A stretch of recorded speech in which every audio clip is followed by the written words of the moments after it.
tal? Bienvenidos a la Doxa del Panda, el podcast que sabe menos que Sócrates. El día de hoy aquí en la Doxa del Panda tenemos a un invitado de lujo. Su nombre es Sebastián Juárez Acosta, que es tatuador, fotógrafo, ex estudiante de periodismo y muchas cuestiones más que vamos a ir descubriendo más adelante. Muchísimas gracias por aceptar esta invitación. No, gracias a ti, Panda, por haberme invitado y por esa descripción tan acertada. Ok, el día de hoy vamos a hablar de un tema un tanto peculiar. Vamos a hablar de algo que creo yo que está en la conciencia de todas las personas de nuestra generación, pero que realmente no nos atrevemos a poner en palabras. Nosotros somos una generación del miedo. No sé qué vayas opinando al respecto, me puedes interrumpir en cualquier momento, no hay ningún problema. Somos una generación que está altamente asustada y aterrada con respecto al futuro. ¿Por qué? Porque en generaciones anteriores el futuro era algo muy claro y muy sencillo. Estudias, trabajas, tienes a tu familia, crías a tus nietos y esperas a la muerte feliz. Pero estas generaciones de hoy en día, la que estamos viviendo, ya rompió con este esquema antiguo, ya no nos satisface tanto la idea de la familia tradicional, ya no aspiramos a simplemente tener una casa y formar una familia, aspiramos a más, y al mismo tiempo el campo laboral se vuelve cada vez más problemático, más peligroso. Y más competitivo también, eso tiene mucho que ver. Más competitivo. Es cierto, una licenciatura ya no te basta. Recuerdo que mi abuelo, un caso específico, mantuvo una familia de 5 hijos con un salario de un trabajador simplemente, y ahorita con un trabajo de un licenciado es inclusive difícil mantenerte a ti mismo. No sé qué opinas de esta cuestión. Sí, pues es muy acertado lo que tú dices, y más que nada porque lo comentábamos de lo competitivo que es el campo laboral hoy en día, y es algo que tengo muy presente, y más que nada por lo que deserté yo de la carrera, porque me sentía que estaba estudiando, para empezar, algo que no me gustaba. Y después de eso dije, bueno, si termino esta carrera, ¿después qué hago? Si es algo que no me gusta. Voy a desperdiciar 4 años de mi vida en algo que no me gusta. Y es algo que creo que hay que tener muy en claro cuando quieres estudiar algo o te quieres dedicar a algo en tu vida. Enfocarte en eso, sea lo que quieres hacer, y buscar qué factores te facilitan para hacer lo que tú quieras hacer. Más que nada, por ejemplo, bueno, si fuera el caso, si quieres ser cirujano, si quieres ser doctor, obviamente te tienes que formar antes de, no vas a llegar operando gente a diestra y siniestra. Platícanos un poquito antes de seguir continuando, ¿qué fue la carrera que decidiste abandonar? Y primero que nada, ¿por qué llegaste a esa carrera y por qué decidiste salir de esa carrera? Sí, yo empecé a estudiar periodismo, originalmente iba a hacer ciencias de la comunicación y... ¿Y no te quedaste? No me quedé. No es porque no me haya quedado. En la preparatoria tenía un maestro que egresado de aquí de Filosofía y Letras, y pues de cierta manera me lavó un poco el cerebro de que esta facultad estaba más suave que aquella. Entonces ya fue cuando dije, bueno, pues me meto a periodismo, va más o menos por el mismo rumbo. Y cuando yo veía el plan de estudios dije, pues a lo mejor no está tan chido como yo pienso, pero igual me metí, hice un semestre, 3 semanas del segundo, y me salí porque según esto yo me iba a ir a Ciudad de México a estudiar fotografía junto con una compañera, cosa que no pasó. Saliendo de ahí directamente como a los 2-3 días conseguí trabajo, y hasta la fecha 3 años que me salí. ¿Y de qué conseguiste trabajo específicamente? Ahora que hablas de la fotografía. Sí, eso es algo también. Yo estaba muy seguro que quería ser fotógrafo, que quería tomar fotos, pero no me enfoqué lo suficiente en lo que quería hacer. Entonces dije, no, pues lo que caiga, a trabajar en lo que caiga mientras no esté ahí sin hacer nada en mi casa. Entonces empecé a trabajar en Plaza de la Tecnología vendiendo fundos para celulares. Después de ahí, de ese trabajo me corrieron porque pues era algo que no me gustaba y pues era muy obvio y me terminaron corriendo. Ok, ¿cómo te corren de Plaza de la Tecnología? O sea, ¿qué hiciste? ¿A quién mataste para que te tuvieran que correr de la Plaza de la Tecnología? Sí, pues es algo gracioso porque pues está difícil que te corran de ahí. Iban pasando unos amigos, me quedé platicando con ellos como por 1 hora y media con ellos platicando, y obviamente me vieron por las cámaras pero para ese entonces yo tenía seguro un trabajo en la segunda planta de Plaza de la Tecnología en el área de videojuegos. Entonces llegó mi jefe y me dijo, no, pues si no te interesa, vete. Y le dije, bueno, pues de todas formas ya me iba a ir. Entonces me fui y entré antes al otro trabajo. Ahí duré 2 meses en videojuegos. Y después empecé a trabajar en Cinépolis. Ahí duré cerca de 1 año, y hasta febrero del año pasado empecé a trabajar en un estudio de fotografía como asistente de fotógrafo. Y se podría decir que es lo más cerca que he llegado al sueño. Pero digamos, sales de periodismo porque no era lo que te nutría, Sí, aspiras el sueño de la fotografía y tardas, por lo que comentas, casi un año, más de un año. más de un año en por fin lograr más o menos dedicarte al Ajá. rubro. ¿Cómo fue esta experiencia de ya por fin entrar de lleno a la fotografía? ¿Te decepcionó el mercado? ¿Te sentiste acogido? ¿Te decepcionó el rubro laboral? ¿No era lo que esperabas? Pues realmente sí te das cuenta de muchas cosas porque tú tienes la idea de hacer algo y dices, no, sí, va a estar bien suave y me va a ir muy bien. Pero ya cuando entras de lleno a algo te das cuenta de la competencia que hay, de cómo son los clientes, qué es lo que tienes que hacer, que a lo mejor no es como tú pensabas. Y no es que te desanimes, sino que a lo mejor te cambia la perspectiva y te das cuenta de que tú estabas a lo mejor aspirando a algo que no existe o algo muy lejano, que es trabajar para uno mismo. Entonces, pues realmente no me desanimó. De hecho, al contrario, me emocioné más porque aprendí un chorro de cosas. Tengo un año trabajando ahí, un año y un mes, y he aprendido muchas cosas. Y pues sí, de hecho yo siento que me tardé demasiado en conseguir un trabajo relacionado con la fotografía y es algo que te mencionaba ahorita, de enfocarte a lo que quieres ser o a las cosas que quieres hacer y buscar qué factores te pueden ayudar y cuáles no. Ok, esto es una noción muy importante que quisiera rescatar como la gente de nuestra generación, la mayoría que no está trabajando aún, que se está preparando, que se está formando en la educación académica y todo esto, tiene posiblemente expectativas muy altas sobre el campo Ujú. laboral que quiere. O sea, uno cuando sale de bachilleres, es un estrés horrible porque se le viene encima la decisión más importante y le dice, es que tienes que elegir qué es lo que vas a estudiar, porque de eso vas a mantenerte toda tu vida, eso es lo que te vas a dedicar toda tu vida. Y primero que nada tienes que pelear por ver qué es lo que quieres estudiar. Muchas veces no te quieren dejar estudiar, muchas veces la carrera o el campo que eliges te dicen es que no está muy peleado, es que de eso no se vive. Y aún así, cuando peleas por lo que te gusta y sales de lo que te gusta, todavía te tienes que enfrentar al problema del mercado, que está muy peleado y realmente es casi imposible conseguir un buen Ujú. trabajo en una plaza. Eso es algo que inclusive se nota, y no me dejarás mentir en tu breve experiencia académica, Sí. que hay profesores hora clase, o sea, son personas que ya egresaron, que ya se prepararon, y aunque tengan este conocimiento y esta preparación, es un trabajo muy mal pagado. O sea, no tienen una plaza, les dan hora clase, los despiden y los vuelven a contratar todos los semestres. Y uno ve eso desde afuera y se asusta, dice, ¿a qué voy a aspirar yo? Si mi profesor ahorita está sufriendo con la hora clase, ¿a qué puedo aspirar yo cuando egrese de esta licenciatura? Y es un terror que en lo personal yo vivo y he visto cómo se vive en esta generación. Pero tú, por otro lado, decides ir directo al campo laboral. Sí. Decides saltarte la preparación y entras de lleno a la fotografía. Entraste en blanco a trabajar a este estudio de fotografía. ¿Habías tenido experiencia con la fotografía antes o cómo es que entras a la fotografía? Pues referente a eso, siempre me he considerado una persona un tanto autodidacta. De hecho, cuando me empezó a interesar la fotografía fue a mediados de preparatoria. Y realmente yo no tenía ninguna cámara. Tenía una cámara compacta, pero pues no era la gran cosa. Y viendo tutoriales en internet, aprendí cómo manejar una cámara, cosas de composición, otras cosas de fotografía. Entonces al momento que ya compré una cámara, yo ya sabía qué hacer con la cámara. No me sentía en blanco. Entonces al momento, de hecho por eso fue que conseguí el trabajo. A ese trabajo ya habían ido otras 10 personas y me contrataron a mí porque yo era el más preparado de las 10 personas que habían ido. Entonces, bueno, ahí me quedé en blanco, ya no sé qué Ok, decir. sí, no te preocupes. Y esto es una noción que me interesaba rescatar y por la que te quise invitar a este espacio. Ujú. Esta cuestión de ser autodidacta Sí, y buscarte por tus propios medios el subsistir. Porque a fin de cuentas estás trabajando en la fotografía, que es algo que te gusta, te están pagando por ello. Y si me preguntaras, a mí creo que ese es el sueño de la mayoría de las personas, hacer algo que te gusta y que te paguen por ello. Y tú solo tuviste que tener la preparación a través de internet, de tutoriales de YouTube. Entonces, ¿no crees tú que eso dejaría un poquito obsoleto a toda esta cultura de que tienes que salir con un título, que te tienes que preparar durante tantos años antes de irte al mercado laboral? ujú, ¿O crees tú que realmente sí hay cuestiones que te faltaron desarrollar un poquito más en lo académico, que crees que no estás tan preparado como alguien que puede egresar? sí. ¿Cuál sería tu postura? Pues como lo que te comentaba ahorita, ahí depende qué quieras hacer.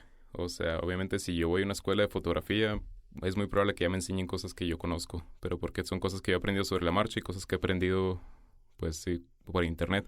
Pero obviamente si quieres ser cirujano, si quieres ser doctor, si no vas a irte a operar gente, pues porque no se puede. Necesitas formarte antes. Okay. ¿Qué más? ¿Creerías que en específico tu campo laboral te permite la facilidad de poder ser autodidacta, de prepararte mediante internet, de tutoriales y mediante la práctica misma? Y que hay carreras que sí obligatoriamente requieren una preparación académica, como lo que comentas, la ingeniería, sobre todo para que no se caiga un puente, la medicina, para que no se muera una persona. Y eso es algo que me parece muy interesante. Me platicabas, antes de empezar a grabar, que también ya estás entrando en otro campo laboral que es el mundo del tatuaje. Y te preguntaba dónde aprendiste a tatuar y me comentabas que también de manera autodidacta. Sí. ¿Me quieres platicar un poquito más sobre eso? Sí, pues desde chiquito siempre me gustaron los tatuajes, siempre veía MTV, veía así los músicos tatuados y decía, no manches, se ve bien chido, yo quiero estar tatuado. Entonces, el año pasado me hice mi primer tatuaje y se me hizo algo tan chido, algo tan especial que dije, yo quiero aprender a tatuar. Pero me duró muy poco el gusto, entonces seguía enfocado en la fotografía, me volví a tatuar, me volví a quedar con la idea de querer tatuar, empecé a comprar material, otra vez me duró muy poco el gusto y ya hasta diciembre del año pasado que me volví a tatuar otra vez, que fueron los últimos que me hizo una persona que sabe, ya fue cuando terminé comprando los materiales, empecé de manera autodidacta, con videos de internet. Obviamente pasó lo mismo que con la cámara, antes de yo tener una máquina de tatuar yo ya había visto un chorro de videos, ya sabía cómo usarla, otros conceptos. Pero como no tenía quien tatuar y no se me hace algo ético tatuar a una persona cuando no sabes hacerlo, pues me empecé a tatuar yo solo. Ok, para la gente que esté escuchando, que a lo mejor no sepa tanto del mundo del tatuaje, ¿qué tan difícil es empezar en el tatuaje? O sea, primero que nada, ¿qué máquinas, qué herramientas, qué materiales necesitas? Y segundo, la técnica como tal, ¿cómo la describirías en comparación a, no sé, dibujar con un lápiz o tratar de hacer un corte con un bisturí? ¿O cómo la describirías? Sí. La acción de tener la maquinita ahí. Pues sí es difícil empezar porque pues para empezar el material es caro y cuando no te están pagando por tatuar, pues sí cuesta más comprar las cosas. Y con referente a las diferencias de la técnica, por ejemplo, de dibujar, sí cuesta porque pues es como si tu lápiz pesara más, tu lápiz vibra y el papel sobre el que estás dibujando se mueve y se queja. Entonces tienes que estar más concentrado en lo que estás haciendo. Pero si se está quejando es porque algo debe estar haciendo mal, ¿no? No, pues es normal. Pero es que se me olvidan las cosas que me preguntas. Ok, sí, no te preocupes. Hablabas de esta noción del tatuaje y la fotografía como un pseudoarte. Sí. Y es una noción que te dije, no me expliques ahorita, mejor vamos a platicarlo en cabina. Uh-huh. ¿A qué te refieres cuando dices que los tatuadores y los fotógrafos son pseudoartistas? Ok, pues más que nada por el simple hecho de que en épocas anteriores se le denominaba artista a la persona que hacía, no sé, un David, hablando de Miguel Ángel, o una pintura que a lo mejor le tomaba meses de su vida, o igual hasta años. Entonces, en estos tiempos, se le denomina artista a una persona que te hace un tatuaje en una hora o te hace una sesión de fotos para tu boda. Y está bien, pero ahí entra la diferencia entre qué te hace artista y qué no te hace artista. Dejar algo que prevalezca a lo largo de la historia o simplemente algo que sea bonito, algo que se vea estético. Ok, bajo estos parámetros, ¿tú te consideras que tus fotografías son arte? Aunque estén bien elaboradas, bien pensadas, uh-huh, que tengan una buena composición, ¿o creerías que simplemente son algo decorativo y algo estético, como lo comentas? Yo sí lo veo más como algo decorativo o algo estético. Me quedo con esa idea arraigada de que el artista es un escultor o un pintor, no alguien que toma fotos o alguien que tatúa. A lo mejor es simplemente un oficio, eso no te hace artista, a mi parecer. Okay, entonces dirías en contra de toda esta nueva oleada de fotógrafos que se toman fotos en blanco y negro, que la foto es... sí. Que la foto son ellos con una cámara enfrente al espejo, que uh-huh, dicen es arte, ponen títulos profundos, que luego la mayoría de las personas ven las fotos y dicen están padres y todo eso, pero a lo mejor está exagerando un poquito. Sí. ¿Y qué pasa con el tatuaje, que ya implica un poquito más de diseño, la creatividad, la espontaneidad? ¿También considerarías que eso seguiría siendo un pseudoarte? Pues es lo que te digo, o sea, yo siento que a fin de cuentas estás dibujando, estás plasmando algo en la piel de alguien, pero no siento que lleva el mismo proceso creativo que hacer una pintura, hacer una escultura, o igual que la música o la danza. Yo en algún momento intenté tocar la batería y desistí porque fue algo que dije, pues no, o sea, es algo demasiado difícil. Ok, fotógrafo, tatuador, baterista, ¿hay algo más de lo que hayas intentado excursionar? Pues no, ahorita que recuerdo, no. Ok, ¿y dónde te ves a ti mismo en 5 años? Ahora que estamos platicando esta uh-huh, cuestión de del temor que tiene esta generación a planear su futuro, que es un futuro incierto, el campo laboral es muy peligroso, una licenciatura no te garantiza absolutamente nada, Sí. Cada vez es más difícil hipotecar una casa, cada vez es más difícil la pensión, la jubilación es algo que ya no nos va a tocar en esta generación, y es algo que tiene profundamente aterrorizado a muchísima gente de nuestra generación que tiene ese miedo hacia el futuro. Sí. Por ejemplo, yo en lo personal que estoy estudiando, yo sé que en el futuro me veo haciendo algo relacionado con el título que espero obtener, o terminando mi tesis, quién sabe. Pero tú, ¿dónde te ves en 5 años? Ahorita que decidiste optar por el camino de lo no académico y te Sí. fuiste directo al campo laboral. Pues realmente creo que igual que ahorita, nada más quizás voy a saber tatuar mejor, voy a tomar mejores fotos, igual voy a estar más tatuado, porque pues realmente 5 años se me hace muy poco y igual si me dices 20 te voy a decir que me voy a ver igual que ahorita porque siento que si quieres, o sea, está chido que te planees algo así como dices, no sé, tener mi título, pero siento que se vuelve aburrido ya cuando tienes tu título, cuando llegas a tu meta dices, pues ahora qué hago. Entonces a lo mejor yo te puedo decir que me gustaría tener mi propio estudio de tatuajes, pero siento que lo divertido es llegar a esa meta. Entonces, pues sí, yo creo que voy a estar igual que ahorita. Entonces, si te preguntamos por un plan de vida, un planteamiento, no tienes un cronograma fijo como tal, pero tienes el objetivo de un estudio de tatuajes. Sí, o sea, eso lo puse como ejemplo, realmente lo que vaya saliendo. Si ahorita salgo y, no sé, me contratan para un estudio de tatuajes, digo, pues órale voy. Pero pues realmente sobre la marcha. Ok, entonces eres una persona que no es muy afán de los planes, de la planeación y todo eso. Entonces, ¿qué le dirías a la generación que se hostiga demasiado con su plan de vida futuro, que tiene el nervio de, bueno, es que estoy estudiando, pero veo a todos los de mi generación y sé que son muchos? Sí. Y si salgo a la generación voy a salir con otros 5 y esos 5 van a estar peleando a lo mejor 3 o 2 puestos. ¿Qué le dirías a esa gente que se está preocupando tal vez demasiado por el futuro? Ujú. ¿O acaso crees que esta cuestión que tú dices de lo que venga sobre la marcha es una manera de tratar de no pensar en ese mismo futuro? Sí, es que siento que es lo que dices, se agobian por eso, porque tienen un plan. Sí. Y sienten que lo que están haciendo los está alejando o no se están acercando lo suficiente. Entonces creo que cuando omites el hecho de tener un plan o una meta, o no simplemente que lo omitas, sino que tengas como que ese libre albedrío de ir sobre la marcha a ver qué pasa, pues de cierta manera ya no te agobias tanto y te puedes concentrar en otras cosas y como que ir viviendo día a día. No tanto preocuparte por qué pasó ayer o por qué va a pasar mañana. Un poquito la filosofía del carpe diem, vaya, aprovecha el día. Algo así. Una cuestión muy importante que quisiera comentar en este momento, para la gente que pues obviamente no está viendo, tiene un tatuaje de una mariposa rodeada por un alambre de púas. Sí. Yo conozco un poquito el significado, pero quisiera que él lo explicara. Primero que nada, no sé si la definición del tatuaje le quieras agregar, le quieras quitar, Ujú. y que expliques un poquito de este tatuaje, lo que representa y cómo lo intentas aplicar a tu vida cotidiana. Ok, pues representa la ataraxia, es un concepto que pues siempre me ha gustado la filosofía, no como tanto como para estudiarla, pero pues es algo que siempre he tenido en mente de omitir las cosas externas a mi persona, porque muchas veces tú empiezas un plan o algo así y te dicen, no, es que no vas a poder, o esto o lo otro, y siento que si omites todas esas cosas buenas, llegas a una felicidad, que se podría decir como que el arjé de la felicidad, Okay. y te sientes a gusto, o sea, cuando se parece como que todo te vale, así como que bien punk, pero pues sí, eso significa la ataraxia. Ok, hablando un poquito más de la ataraxia, porque me gustaría, ya para concluir, dejarlo como un último mensaje. Ujú. La ataraxia es un concepto que plantea la escuela estoica, Sí. Los antiguos helenos, que es esta cuestión de no dejar que los agentes externos te perturben, Sí. ni para bien ni para mal. Un ejemplo muy fácil que escuché en alguna clase era para una persona estoica que adquiere la ataraxia como estilo de vida.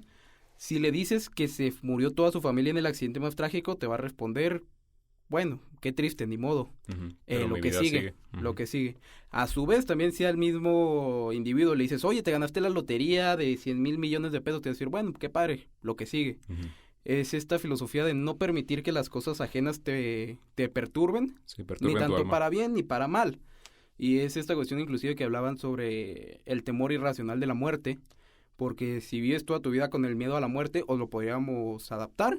Si Ujú. vives toda tu vida con el temor hacia el mañana, Sí. pues nunca te vas a permitir vivir el hoy. Si no puedes tener ningún tipo de control sobre la muerte o sobre el mañana, entonces ¿cuál es el motivo para preocuparte de ella? creo que es un modo de vida muy interesante de vivir y más ahora que en esta generación que estamos demasiado aterrados con el futuro. Sí. Y pues por eso mismo te invité, porque he visto esta filosofía práctica, esta filosofía llevada a la vida real en tu modo de actuar, en tus tomas de decisiones, en tu vocación. Y pues sin más que agregar, el espacio es tuyo. Si quieres dar algún mensaje para las generaciones, si quieres decir no me hagan caso, váyanse a estudiar, yo estoy sufriendo de hambre. Sí. O si quieres dar algún último mensaje, el espacio es tuyo. Ok. Pues, primero que nada, que no se lo tomen así como que estoy en contra de la escuela. O sea, sí es muy importante la formación, pero siento que también no deben de conformarse con solo lo que aprenden en la escuela. Si quieres ser, pues tú, no sé, el mejor filósofo, tienes que seguir estudiando en tu escuela. No puedes dejar de ser filósofo de 8 a 4 de la tarde. No sé si ese es tu horario. Pero tienes que seguirte esforzando porque así como tú hay otros 4 personas o más que quieren ser filósofos y a lo mejor uno de ellos sí se está esforzando lo suficiente y los demás están diciendo que sí, que quién sabe qué. Y pues es eso, o sea, que se sigan esforzando, pues que sean perseverantes, que se enfoquen en lo que quieren hacer, que no dejen las cosas pues ahí nada más a ver qué pasa y pues nada, o sea, que el que quiera hacer las cosas va a buscar los medios para hacerlas.